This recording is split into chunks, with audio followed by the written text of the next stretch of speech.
Today, we welcome Avery Peters to the podcast. Avery just finished her 4 years at the University of Michigan and now transferred to Western Michigan for her fifth year. She's a versatile player who likes to find herself in the center of the field.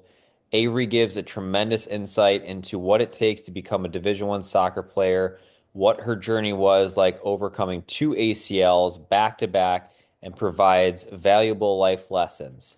Let's tune in. Welcome to the Pitchside Performance Podcast.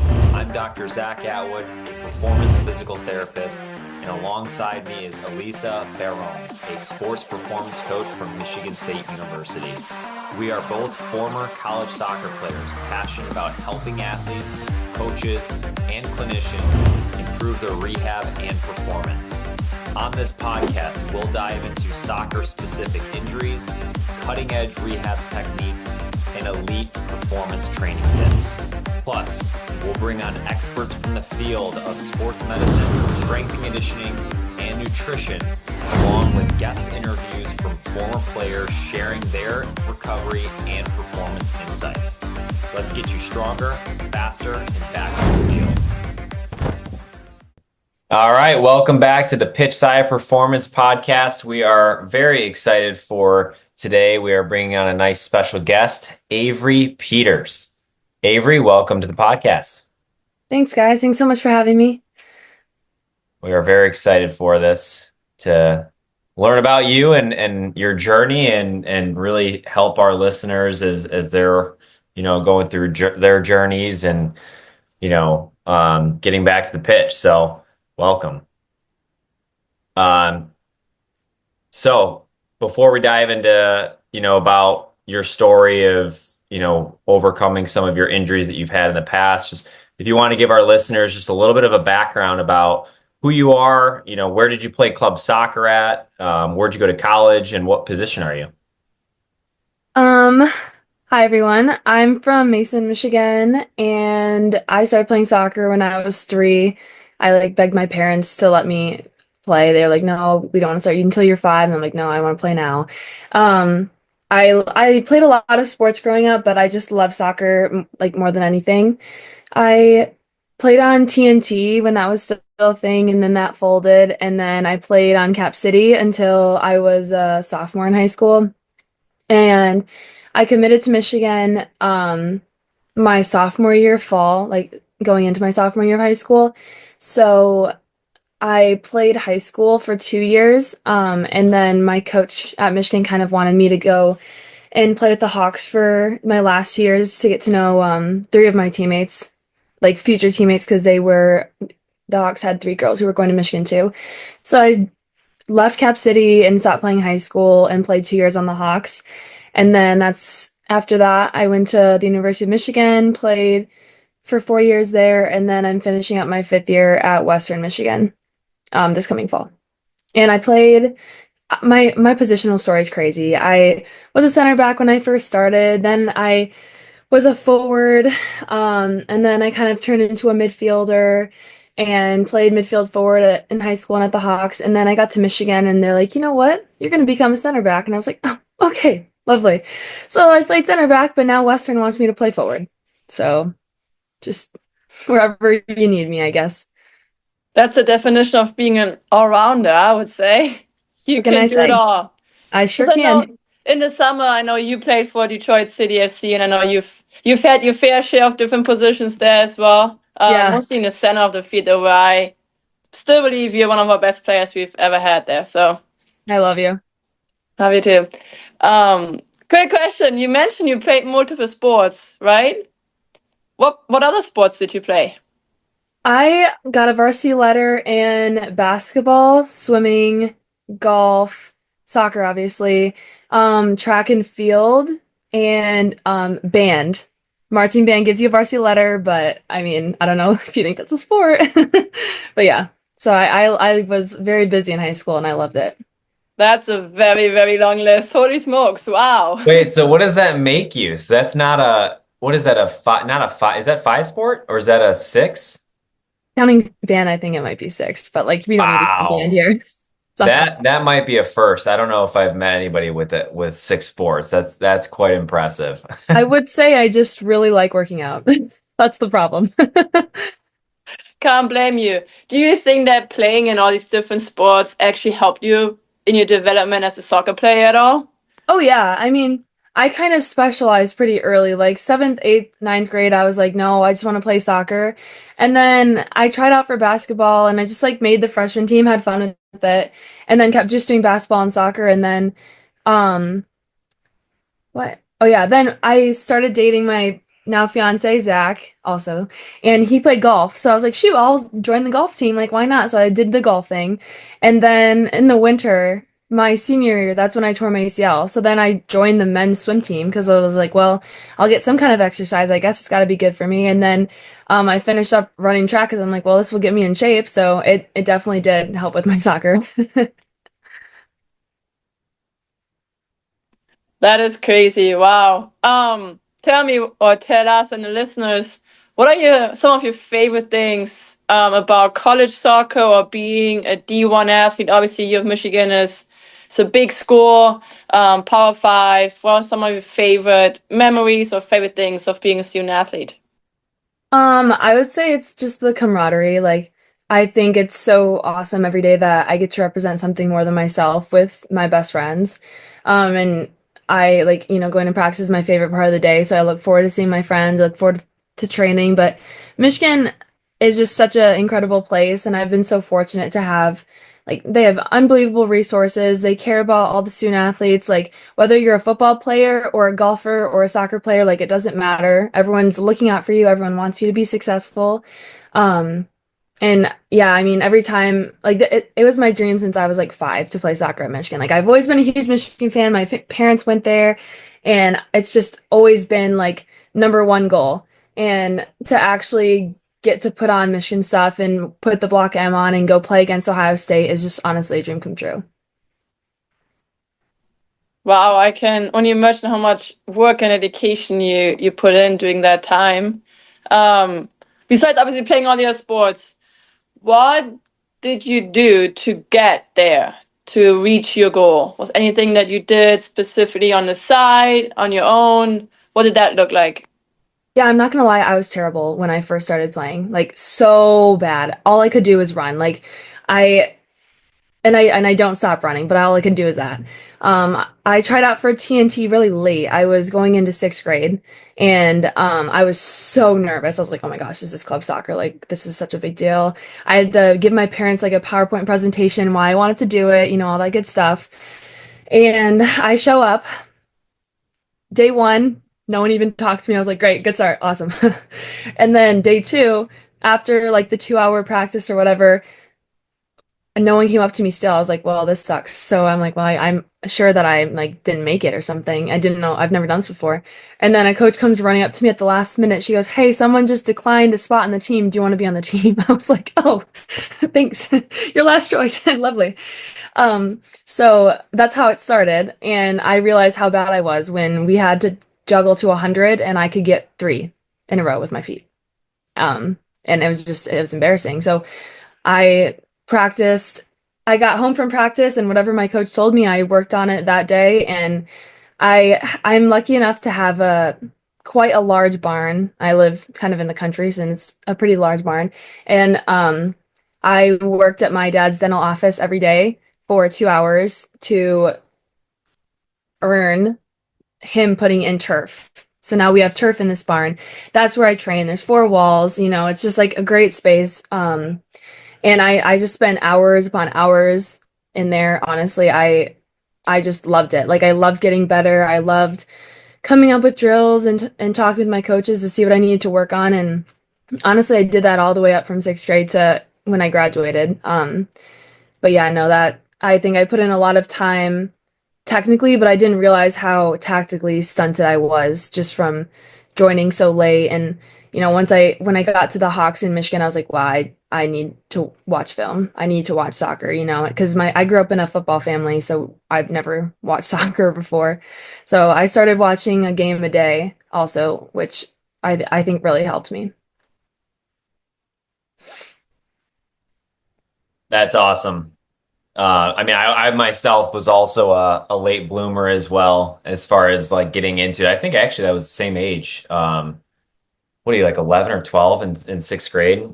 I Yeah, think that's when I started too. And same thing, like I realized how terrible I was as well. it was And then bad. I just fell in love with it and fell in love with the process. Very, very similar. Yeah. Like, Hmm. just bring a bag of balls up to the field and just keep going and keep Yeah. training. And and then yeah, like it just slowly started to get better and better. But that's really awesome to hear that story, and I love the barn. That's pretty cool. You still have the Yeah, team there and I'd everything. bring my yeah, for real, I'd That's bring my dog awesome. up there and try to play keep away from her, and let me tell you, she's a good defender. Yeah, yeah, that's amazing. Did you have like a net in there too? Yeah, we have two nets. I would say it's Wow. like I'm really bad at spatial visualization, but I'd say it's like 20 yards by 10 yards. Like it's not a huge space, but it's enough. Yeah, Yeah. dang, that's really cool. Mhm. Now, as far as like, so you went from TNT to or excuse me, the Hawks. Mhm. Now that transition, how was that? And did you like, so your training as far as like, getting better developmental, technique and all that, like, were you doing any specific guided training outside of that, or was it kind of more just on your own? Yeah, for I got the Techni app. It was like is all I wanted for Christmas, and that's a really great app. Like I don't know, I haven't like kept up on it since high school, but they have so many good drills. You have different drills a day, and it's cool because it gives you like you have to master something. It takes 10,000 hours, and they'll give you like a pair of socks. It's kind of cliche, but like a pair of socks of different colors for every single hour, kind of like karate. You know how you get a belt.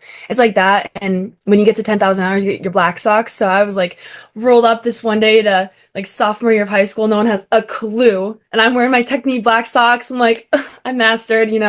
Um, but no, that's kind of like the guided training. I didn't really have a personal trainer. A lot of my friends did, but there's just not a ton of resources in Mason, Michigan. No hate, love Mason, but. Um, but yeah, the transition was pretty difficult. Just the speed of play was absurd, but um I made a lot of like the teams for ODP. So well, the first like three times I got cut, they're like, you're terrible, go home. But then as I started getting better, I started making teams later. And on one of my trips, I met a girl who was a goalkeeper at the Hawks, and she was telling me like about her team and all of this. And then she thought I was like good enough to play on her team, and we were really good friends by the end of this trip. So she talked to her coach about me, and then her coach reached out and asked me to a couple like pre-tryout trainings and stuff. And then like in the first or second training, she's like, "We want you on the team." But it took me a while. I started by the end of things, but it was definitely a big thing to come from like basically, I don't know if you've seen Kicking and Screaming, but I was like the Italians for my Cap City and at Mason. But for the Hawks, it's like, no, everyone's really good. Like just pass the ball. And I had never passed so much and like received and passed and like kind of ticky-tacky soccer, the way that they play, and the people that we played were phenomenal as well. So it was definitely a huge change. Yeah, that's definitely an adjustment for sure. I mean, likewise, like I went from a smaller club and moved into the Wolves system as well. And same thing, it's just like you said, just very, very fast-paced Yeah. environment. Now I'm sure that transition probably helped, setting you up for U of M though, as far as Mhm. style of play and pace of play and all that. Now you said your sophomore or no, senior year was when you suffered an ACL injury. Was that for college or high school? So my senior year of high school in November, I tore my right ACL, and then I did all that. I swam, I ran track, everything, and then started preseason for my freshman year of college. And I was cleared about 2 weeks into preseason, and then a week later, I tore my left ACL. So, and did the whole thing over again. Okay. Yeah. Now, walk us through that. That's something I would definitely want to know a little bit of how you processed it. I mean, that's definitely a tough situation to go through for sure. Yeah, I think I've like purposely blocked out a lot of that a lot of that stuff as one would, but yeah, it to this day it's still the hardest thing that I've ever done, and I like when I think back on it, I don't know how I did it. It truly was like it truly was devastating in something in a way that I've never experienced anything before. Um, but I think it was the people around me that kept me going. Like I said, Zach, my fiance, is just an incredible part of my life, and he's also a goalkeeper at Michigan State. So we kind of bonded over that. My mom is basically the biggest part of my life. She's a huge role model, and um my brother and my dad also played huge roles, but I was just super thankful to have such amazing people in my life to pick me up when I was like consistently at rock bottom for about 8 months. But yeah, no, it was very, very hard for sure. What kind of grafts did you get on the both ACLs? And were you able to choose, or did you get Yeah. recommendations? For both knees, I tore my ACL, MCL, and meniscus. I got a patellar graft or patellar tendon graft in both of them. Um, my surgeon was kind of aggressive, which fits I'm not like an aggressive person, but like I wanted results. I wanted to get back as soon as possible. Um, and I liked those results there. Like I liked what he told me about them. He gave me the option for sure, but I just felt more comfortable not losing any part of my hamstring. I don't like, and I think quad grafts are becoming more popular now, but that wasn't an option for me. What was that training like before? Or did you do any training before surgery? So after you tore your ACL, were you able to get in right away? How did that look like for you? Um, the two like the two tears were different for sure because the first one I tore it when I was at an ECNL showcase in Phoenix. And on the flight home, I was also on birth control, and on the flight home, I ended up getting a blood clot. And I spent the night in the emergency room for about 2 nights, and it was really scary. They caught it right before it was like moving up to my lungs or however that works. Yeah, that was pretty scary. And then that morning back, we were driving back from the emergency room, and that's when my surgeon called me and told me that I tore it because I had gotten an MRI at the hospital too or something. I don't know. And then my mom fainted while she was driving, and then we got into a car accident.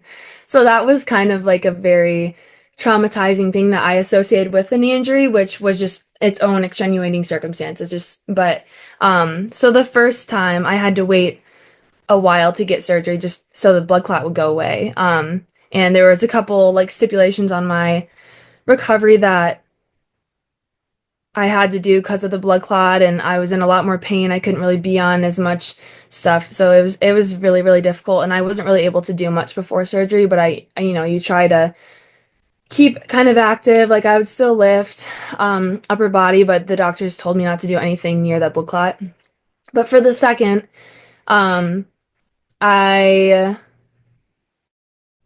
I went into PT like every single day with my athletic trainer at Michigan and did all the range of motion stuff, all the stuff that you can do for strength and all of that before my second surgery because I didn't have a blood clot. I can only imagine how tough that was for you, especially the first one, then you experience it a second time, and you're like, shit, is this gonna happen all over again? Um, especially with it being so intense. Tearing an ACL as it is already hard because you know what it can mean for your career, potential career, especially you want to go into college. Right. But then having all these additional external circumstances happening, I mean that I can only imagine how tough that was. And truthfully, I think with that, it shows you resiliency, still wanting to come back and fight back no matter what. That just shows how committed and how passionate you are, and really what kind of person you are with that.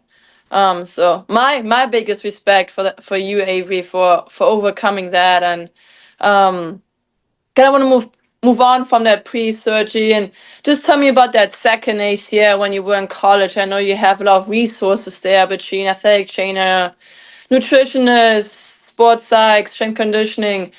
How did that rehab look for you after that second ACL?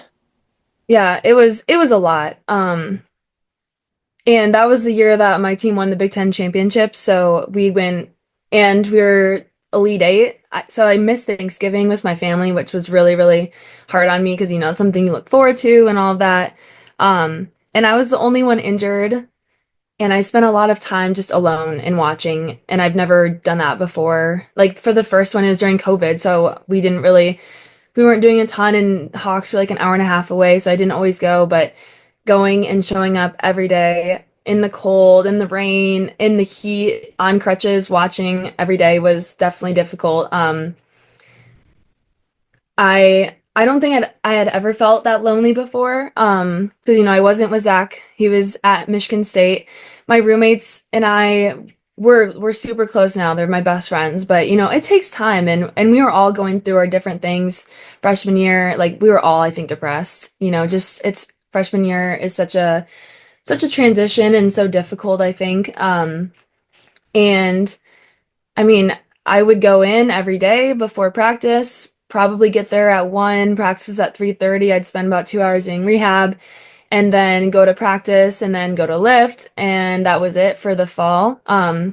And I am pre-dental, so I'm taking like all the biologies, chemistries, organic chemistry classes. So it was definitely a lot to go from high school. I didn't have to study a ton to like, okay, I'm balls deep in studying and I'm doing this and I'm doing that. Like it was definitely a lot. And then the spring we train every day from like 6:30 a.m. to 8:30.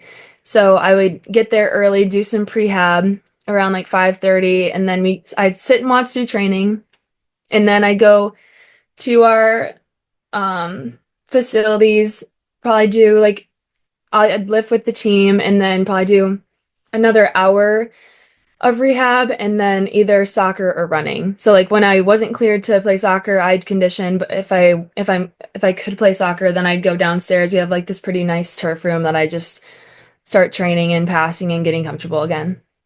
So pretty the spring was very extensive. It was probably about 5 hours or 6 hours at the facilities and then go to class.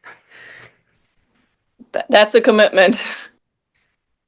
Yeah, I don't think people really outside of the athletic individuals understand that schedule and how grueling that is. I mean, I think that's something that, you know, it's such a challenge, and where you're at, and especially dealing with a injury like this, that's a lot. You know, this is a full-time job, and you're still having to, you know, show up every day and still work, you know, even though, you know, things sometimes you probably just didn't want to. You know, I'm sure there's a lot of ups and downs. And with that, like, you know, like throughout your process of coming back from this second one, like what would you say was, you know, hard in the sense of like, did you have any physical setbacks?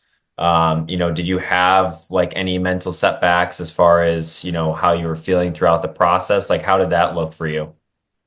Yeah.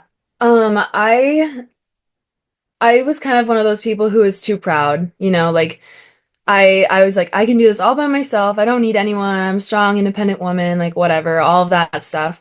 And as soon as I tore my second one, like there's no way I was doing it by myself. And I was fortunate enough to where some of the counseling members at Michigan reached out to me and was like, we want you to come in like once a week and just talk to us based off of your history. And I think that was probably the best thing that they could have done for me, because I at that point don't think that I would have pursued that. You know, unfortunately, because of due to the stigmas around mental health, I don't think I would have. And I feel like I would have felt weak. And by them kind of making me, that was the best thing that they could have done. Like I'm so thankful, and I've learned so much about myself from the injuries, but also from my experience with counseling. And I think it's a really underutilized resource, and those people just really are great at their job and really want to help you. So I would say, you know, even with all of that, I was definitely still depressed, and I was so anxious. Like every day I'd question like, "Ugh, I don't know if I can be back." Like I'd watch someone do something in practice. I'm like, I don't think I could do that. I don't think I could do that. I don't think, and it wasn't that I didn't think I could come back, but I didn't think I was good enough even if I did come back, kind of. And I'm not the fastest person. Eliza knows this. Like I'm kind of like I can hold my own, but I was like, no, I'm gonna be way slower. Like I won't be able to do this. And I think the doubt is something that I regret, because like what was it helping? It was not helping. It wasn't helping my recovery. It wasn't helping my attitude. It wasn't helping anything, but it's something once you're kind of in the middle of it, it's hard to get it away. Like you can't think yourself out of the doubt if you're already consumed in it. But physically, I was really, really fortunate. I had an incredible surgeon, and the staff at Michigan were amazing, and I didn't have a ton of setbacks. The tendonitis here and there. My left knee still pops every time I go down the stairs or do a front squat or something, but it's fine. We're working through that one. Um, but I really didn't have too much. I was very fortunate. I had a friend in high school who tore hers and had like 7 surgeries because of infection, and I'm just very thankful, and I knock on wood every day that I've had really no problems. Yeah, that's great to hear. I mean, and me being a physical therapist, it's like I do see a lot of that where, some people have great experiences and others it's not so great. And it's again, like that's one of my big pushes is to try to educate people to, do the research ahead of time to make sure the team you're going to work with, before, you're even getting the surgery, which is crucial for sure.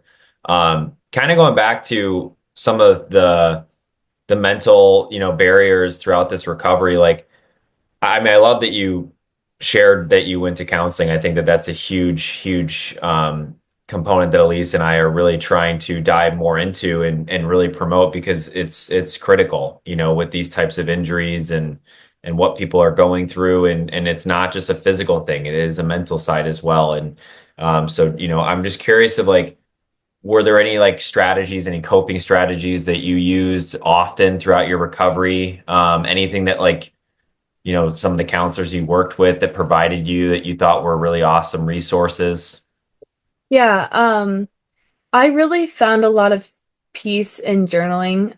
Just like getting all of like sometimes I feel like my thoughts get all jumbled up and I just like start going in circles about all the same like self-defeating thoughts, and just being able to get them on paper is really helpful. And I just like, sometimes I'd write up all this thing. I'd be like, I'd had a terrible day at practice.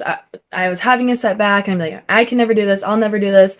All of those negative things. And I'd like one time it got so drastic that I went outside and lit it on fire. But most of the time I just crumple it up and throw it away. That was one time. But so I really like that, and just feeling like that's going away. Like that's not gonna happen. Another one is I would wake up and I'd write 3 things that I was grateful for, and then go on, do whatever my activities, and then I'd write 3 wins that I have, because I feel like the biggest thing for an injury that like so big is, I think, just really celebrating like the small wins is just crucial. Like I my range of motion got better today. That's amazing, and that should be celebrated, but so often it's not. It's like it's only here, instead of being like, no, I literally did that today and I'm that much closer to playing, and I think that's something that's under celebrated. So I made it a point to always celebrate all the little amazing things that I did, even if I went up 5 pounds on like squat or something. Um, and I think there's one more thing that I wrote down. Anyways, but yeah, the journaling was a big thing for me, I think. I really like that you mentioned those 2 aspects. That's something during my last ACL that Zach had me do as well. He like, what's your weekly win? What's your daily win? And just really like reinforce that positive mindset, a positive attitude towards something that is it's really devastating. You're young, you're hopeful in your career, and you get an injury that is going to take you out for about a year or so, and having that reminder, right? And like you mentioned in the beginning, you had your support system through your family and through Zach, who just helped you stay on track. And when you were down, that you can go to, and having then something to write down about, and letting go of all these negative thoughts, because I find this myself too, they can be so hindering to your success throughout a journey of your recovery. And I think it's difficult to cope with those, and you found really good ways to let it out and help with that.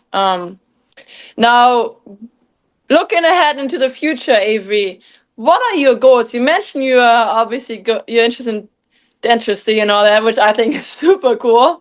So you're smart and you're athletic. um, what are your goals professionally, athletically? Going into the next years post college, what are you looking for to accomplish? I would say I'm applying to dental school this May. So obviously getting into dental school, doing that, and I hope to run my own practice one day. So I'm super excited about that. And honestly, athletically, I think it'd just be to really enjoy this last season at Western. I've loved my time at Michigan, but it has been very difficult, not just because of my knees, some of the other stuff. And like last season we won 3 games. So that wasn't great, so that was kind of difficult. But so I'm really excited to just like enjoy playing with you, obviously, in Detroit City this summer, seeing like all of the fans and David and all of my friends, and I'm super excited about that. And I think just to have fun and really just play my best and play a position that I really enjoy. So I think that'd be my goals athletically, but I also would like to run a marathon, but that's like later. Let's do it together, Avery. Yes, I'm ready. I need a train. Perfect. We have Zach to help us out afterwards, so I think we're good. Thank you. Yes. Avery, you sprinkled so many little advices throughout our conversation. From both being persistent, consistent to, being dedicated. But what is that one advice that you would give to the next generation? I would say it's super cliche, but it's something that I regret about myself is I didn't believe in myself when others didn't. And I think that's like the biggest piece. I was kind of strange in my mentality, I think, because I would have coaches saying like, I said I wanted to play soccer at Michigan and they'd be like, good luck. I'm like, okay, well, that's fine. And even though I didn't always know that I could do it, I never stopped trying. So it's kind of like, I feel like belief, but also like resilience kind of goes hand in hand for that. That's what I would say. That's powerful. And I hope that a lot of athletes, not only soccer players, but athletes in general, can take that with them, especially nowadays where there can be a lot of stress placed on young female athletes, young male athletes. Setting high goals, high standards, which I think is great, but wonderful advice. Thank you for that. You are welcome. I take it for sure with me. So I'm reminded to always believe in yourself. Because I believe in you, Eliza. Thank you. I do too. Thank you. I believe in you as well. Well, Avery, thank you so much for taking your time. Thank you very much. Thanks, you guys. That was wonderful. You gave us so much insight in your journey, what it takes to become a college player, especially being a late starter, but also really, I think more importantly, what it takes to overcome not only one, but 2 knee injuries back to back. So thank you for sharing that with us. Truly appreciate you. And I personally cannot wait to see you again very soon. I'm so excited. Thank you, Avery. Thank you guys so much for your time and asking me. I'm always happy to share my story. So I appreciate when it wants to be heard. Thank you for tuning into the Pitchside Performance Podcast. If you guys found this helpful, please be sure to subscribe, leave us a review, and share it with a friend. Follow me and Elisa on social media for more sports rehab and performance tips. See you next time.